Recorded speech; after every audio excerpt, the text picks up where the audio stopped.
Hello everyone, আসসালামু আলাইকুম। Welcome back to my new video. আজকে আমরা যাচ্ছিলাম গোবিন্দগঞ্জ থানাতে।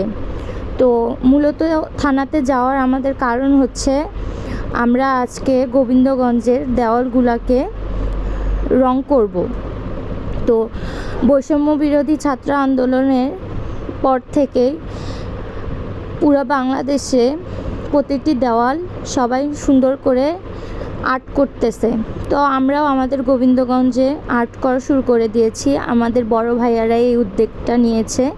তো এখানে আমরা গোবিন্দগঞ্জ থানার ভিতর এসে গিয়েছি। তো আসার পরে ভাইয়াদের সাথে দেখা সাক্ষাৎ করলাম, আর এখানে অনেকেই রং করা শুরু করে দিয়েছে। এই রৌদ্রের মধ্যে তারা অনেক কষ্ট করে রং করতেছিল।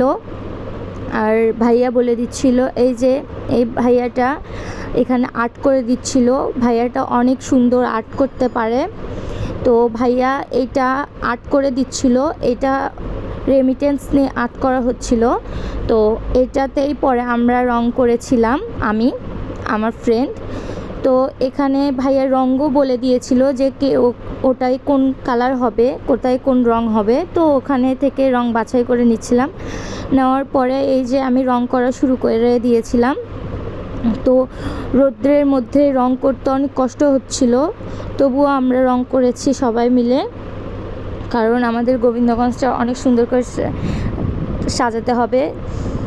এরপর আমরা দুইজন চলে যাচ্ছিলাম, হাতে রং লাগিয়ে একটু ভিডিও করে নিচ্ছিলাম, অনেক মজা করলাম, রং করতে ভালোই লেগেছিল। আমরা এইভাবেই বাসার দিকে রওনা হয়েছিলাম। তো এই যে দেখুন আমাদের গোবিন্দগঞ্জে কি সুন্দর করে আর্ট করেছে প্রতিটি দেওয়াল।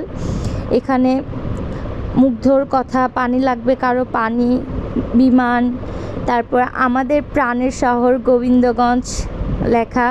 সবাই অনেক সুন্দর করে আর্ট করেছে, যে যতটুকু পেরেছে। তো আমরা এগুলান থেকে অনেক খুশি হয়েছি, এগুলান করেও আমরা অনেক খুশি। আর্টগুলো অনেক সুন্দর হয়েছে। প্রতিটি দেওয়াল এইভাবে আর্ট করাতে আমাদের গোবিন্দগঞ্জ আরও সুন্দর লাগতেছিল। তো আজকের ভিডিওটি এই পর্যন্তই।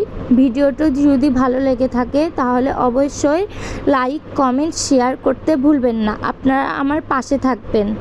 টাটা, বাই বাই, আল্লাহ হাফেজ।